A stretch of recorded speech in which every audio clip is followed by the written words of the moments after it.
Hey everyone, welcome back to Xenomom Gaming. Today I'm talking about the 6 most common hostile mobs or Minecraft monsters that your kids are likely to mention.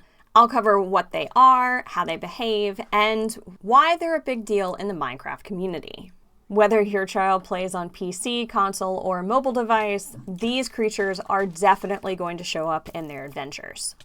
Let's dive in. First up, we've got one of the most iconic hostile mobs in all of Minecraft, the Creeper. If your kid has been talking about explosions in the game, chances are they're referring to these green, silent, and sneaky mobs. Creepers are one of the most feared monsters in Minecraft, largely because they don't attack like other mobs. Instead, they silently approach players, and when they get close enough, explode. These explosions can be quite devastating because they often encompass a relatively large area, which may include structures that your child has built. So, in addition to dying, having your builds destroyed can be really frustrating. On the plus side, creepers drop gunpowder when defeated, which can be used to craft items like fireworks and TNT. That actually makes them perfect for the mischievous little builders in your family. So what's the best way to deal with creepers? Generally, keep a safe distance and attack them with ranged weapons like the bow and arrow. And always carry a shield in order to block their explosion if they do get too close. Next, we have the Endermen. These tall, dark figures are known for their eerie behavior. They teleport around and pick up blocks, which makes them unique in the world of Minecraft. But here's the important thing to know. Endermen are actually neutral mobs. That is, until you look directly at them.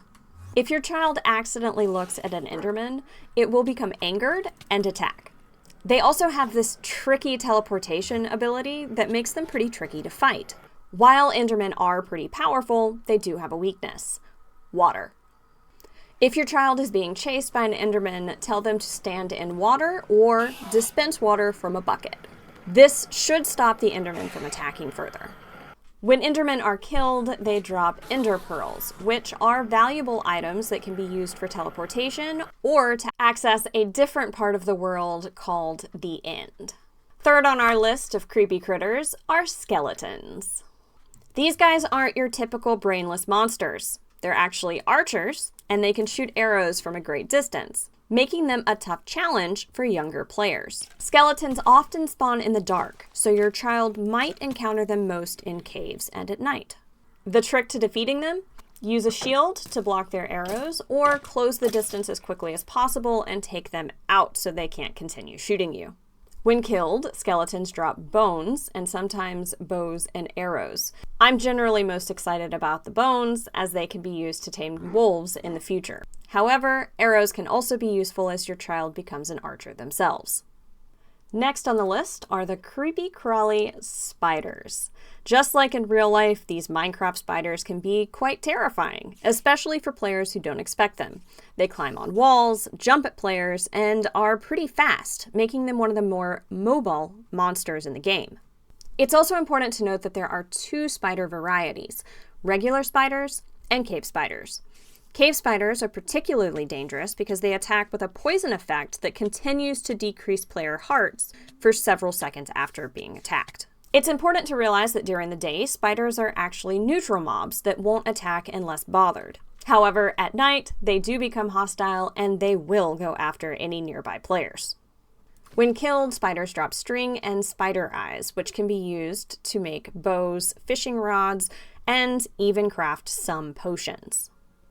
Fortunately, they're pretty easy to defeat as long as your child keeps moving and doesn't let themselves get cornered. Our next mob isn't quite so monstrous as the others, but pillagers are definitely dangerous. These crossbow-wielding bandits often show up near villages, and they're known for attacking in large groups. If your child talks about defending villages or fighting in a raid, they're probably dealing with pillagers. Pillagers carry crossbows and attack in groups, which can make them quite challenging, especially during a raid. But if your child defeats them, they can earn some pretty valuable loot and even save a village. That's because pillagers don't just attack players, they also go after villagers as well.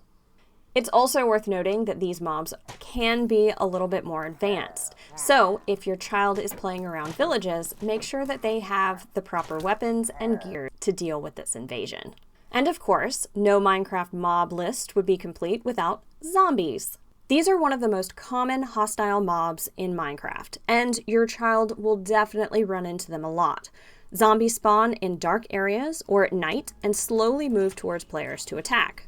While zombies aren't particularly fast or strong, they can be dangerous, especially in large groups. Additionally, some of them wear armor or carry weapons, which can make them even more difficult to fight. It's also worth mentioning that there are a few zombie variations, such as baby zombies, which are faster and hit hard, and drowned, which are underwater zombies, some of which can even throw tridents. And there you have it. The 6 most common hostile mobs that your kids are likely to talk about: creepers, endermen, skeletons, spiders, pillagers, and zombies. Each of these mobs adds a little bit of danger and excitement to the Minecraft world. And now you'll know exactly what your kids are talking about when they mention getting blown up by a creeper or running from a baby zombie. While these enemies might seem a bit scary, they're a big part of what makes Minecraft so exciting for players. Understanding how these mobs behave and how your child can deal with them is also a great way to stay connected with their Minecraft adventures. If you found this video helpful, please give it a thumbs up, and don't forget to subscribe to the Xenomom Gaming channel. I will be adding loads more tips and insights into Minecraft for parents. Thanks so much for watching, and I'll see you in the next episode. Until then, happy gaming!